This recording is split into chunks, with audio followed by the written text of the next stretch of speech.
Music by Shams Jamil. Recording by Sargama Studio, Bodhgaya. लैलिया उतारन से गे पूनाम भेजलिया पालन से गे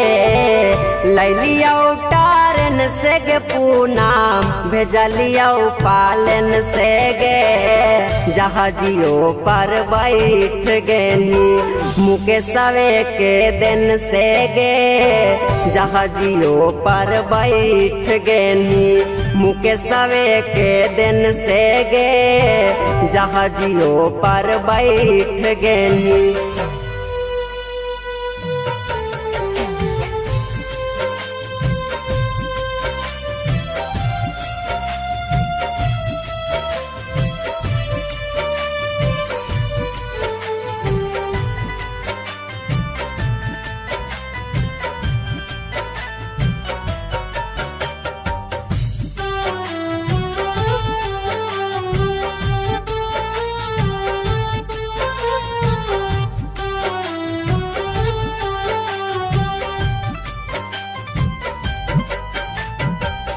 तोरा ला का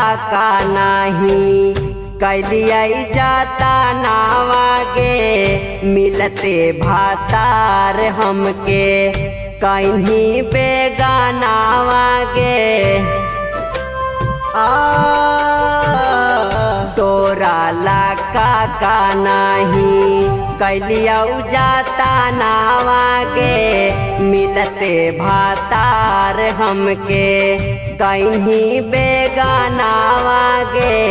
किस्मत लिखल को विधाता तोर कवना पेन से गे किस्मत लिखल को विधाता तोर कवना पेन से गे जहाजियों पर बैठ गेनी मुके सवे के दिन से गे जहाजियों पर बैठ गेनी मुके सवे के दिन से गे जहाजियों पर बैठ गेनी।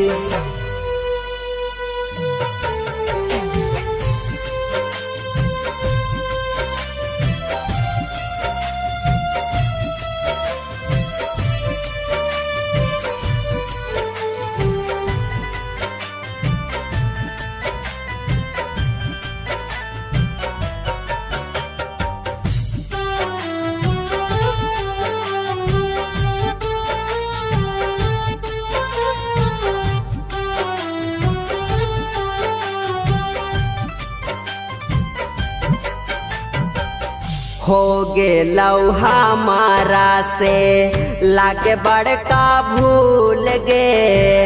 तोरा जैसन काटा के सा मझ गेलिया फूल गे हो गे लौहा मारा से लागे बड़का भूल गे तोरा जैसन काटा के सा मझ गेलिया फूल गे सुख नाही मिलता तना रहमी बेचन से गे सुख नाही मिलता तना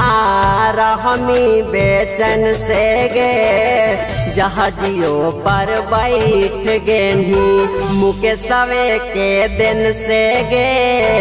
जहाजियों पर बैठ गेनी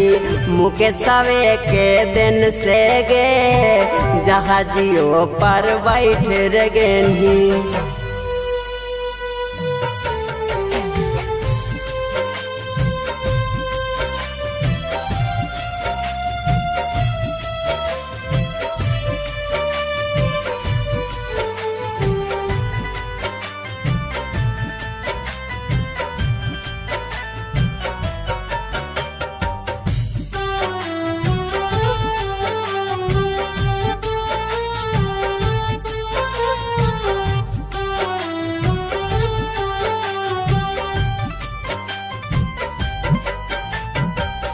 प्यार के इनाम बादा नाम कितना काइन्ही गे छोड़ के मुँह के सवारा जैसवा के भाई नहीं गे हो प्यार के इनाम बादा नाम कितना काइन्ही गे छोड़ के मुँह के सावा नंदवा के भाई नहीं गे अरुण धर्मेंद्र के लोरावा गिर झर झर नैन से गे अरुण मंटू के लोरावा गिर झर झर नैन से गे जहाजियों पर बैठ गेनी मुकेशवे के दिन से गे जहाजियों पर बैठ गेनी मुकेशवे के दिन से गे जहाजियों पर बैठ गेनी। Recording by Sargam studio.